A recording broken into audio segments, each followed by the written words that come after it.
Assalamualaikum warahmatullahi wabarakatuh. Selamat datang di video pembelajaran saya hari ini.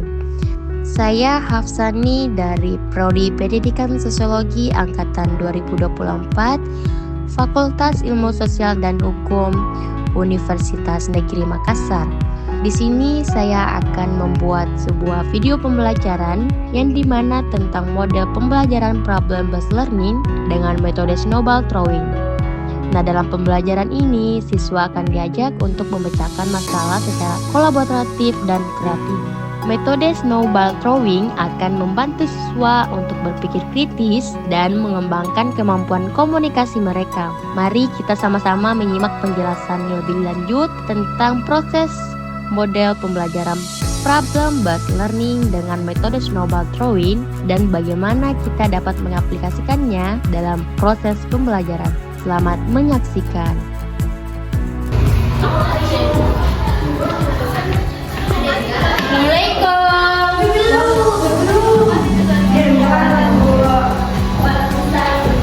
Tolong adik-adik untuk disediakan kelasnya, kelas dan sebagainya mesti disediakan dulu. Oke, bagaimana? Sudah siap untuk mulai pembelajarannya? Baik, bismillahirrahmanirrahim. Assalamualaikum warahmatullahi wabarakatuh. Waalaikumsalam warahmatullahi wabarakatuh. Alhamdulillah, bersyukur kehadirat Allah karena kita bertemu di pertemuan berapa sekarang? Kedua, Bu. Oke, sekarang kita akan membawakan materi dengan pranata ekonomi.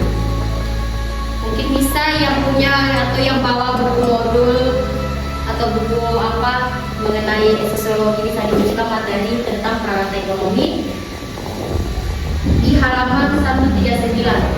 Kan?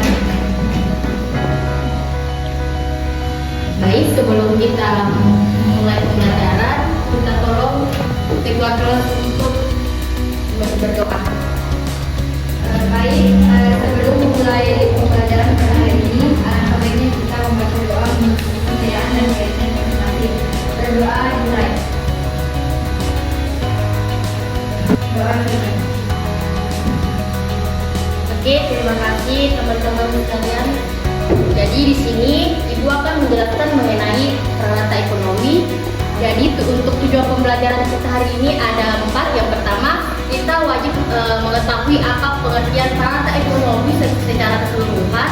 Dan yang kedua adalah kita harus dapat mengidentifikasi bentuk-bentuk pranata ekonomi di Indonesia. Ketiga adalah kita harus wajib menganalisis masalah sosial yang berkaitan dengan ketimpangan ekonomi. Terakhir yakni kita akan kalian akan menyampaikan secara aktif dan bertanggung jawab melalui diskusi model snowball throwing, di mana saya akan membagi per kelompok, setiap kelompoknya itu 3 orang. Jadi teman-teman, seperti yang diketahui bahwa pranata ekonomi itu lahir ketika masyarakat mulai mengadakan pertukaran barang secara rutin. Kira-kira ada yang tahu pertukaran barang seperti apa di zaman dahulu? Itu kan belum ada uang, jadi secara otomatis mereka bertukar barang. Mungkin dari adik-adik sekalian ada yang mau memberikan salah satu contohnya? Bagaimana? Oke, kalau begitu saya akan menunjuk. Saya persilakan kepada Anissa Dwi Absari memberikan salah satu contoh. Ya, dan saya tahu itu Bu barter, di mana kita itu menukar barang yang kita punya untuk barang yang lain, Bu.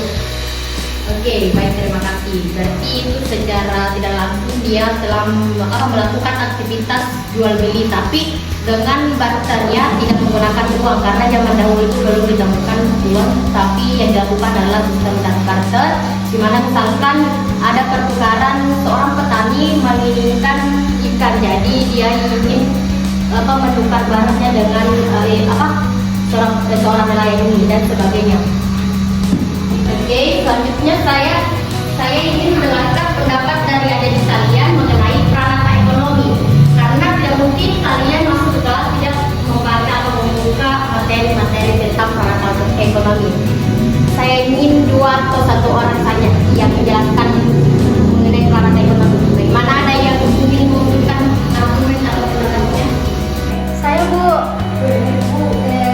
Peranata ekonomi adalah suatu sistem atau struktur yang mengatur kegiatan ekonomi dalam masyarakat, termasuk produksi, distribusi, dan konsumsi barang dan jasa. Peranata ekonomi dapat berupa pasar, perusahaan, bank, atau lembaga keuangan lainnya yang memainkan peran penting dalam mengatur kegiatan ekonomi. Baik Bu, mungkin itu saja yang bisa saya sampaikan. Terima kasih. Oke, terima kasih banyak Fania atas penjelasannya. Dari teman-teman sekalian bisa mengambil kesimpulan bagaimana, ada yang mau menyampaikan? Oke, silakan. Dari buku yang saya baca, peranata ekonomi itu merupakan kegiatan masyarakat yang mengadakan pertukaran barang secara rutin, membagi-bagi tugas, dan mengakui adanya tuntutan dari seseorang terhadap orang lain. Oke, tepuk tangan dulu. Baik, selanjutnya saya akan membagi 3 orang satu kelompok. Mungkin bisa dibagi, silakan. Karena di sini kita akan berdiskusi mengenai peranata ekonomi dan setiap siswa itu harus memberikan pertanyaan setiap satu orang satu pertanyaan. Silakan. Baik, silakan untuk 3 orang satu kelompok bagi kalian di sini. Mana kalian di sini? Kalian di sini aja. Oh iya, Saya mau ke belakang. baik. Jadi di sini kalian membaca apa, ada 4 unsur peranata ekonomi atau faktor-faktor yang menentukan peranata ekonomi itu ada 4. Yang pertama gathering atau kumpulan, yang kedua produksi atau produksi, 3 distribusi atau distribusi, terakhir adalah servicing atau jasa. Di sana di buku sudah ada penjelasannya. Jadi tugas awal kalian itu memberikan pengertian dari masing-masing 4 faktor tersebut dan salah satu saja contohnya.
Oke, bagaimana sudah kalian sudah mendapatkan wakilnya? Silakan satu orang perwakilan untuk menjelaskan di kelompok lain. Silakan.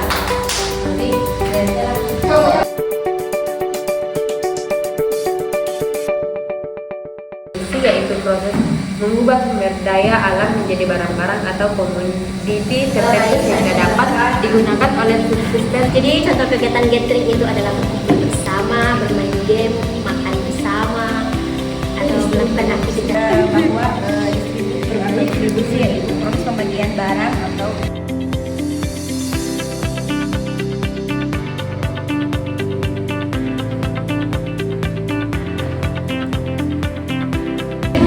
Oke, adik-adik silakan kembali ke tempatnya masing-masing.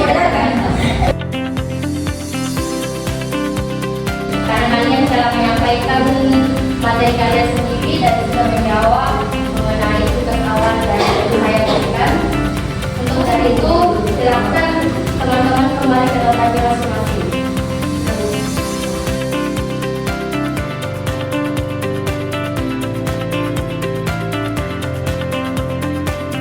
Ini kita akan sesi melemparkan bola, di mana disebutkan namanya nomor drawing. Otomatis kalian harus menulis satu pertanyaan. Setelah itu silakan kumpulkan diri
Di sini soalnya yaitu sebutkan faktor yang menentukan struktur peranata ekonomi. Yang pertama itu pengumpulan, yaitu proses mengumpulkan barang atau sumber daya alam.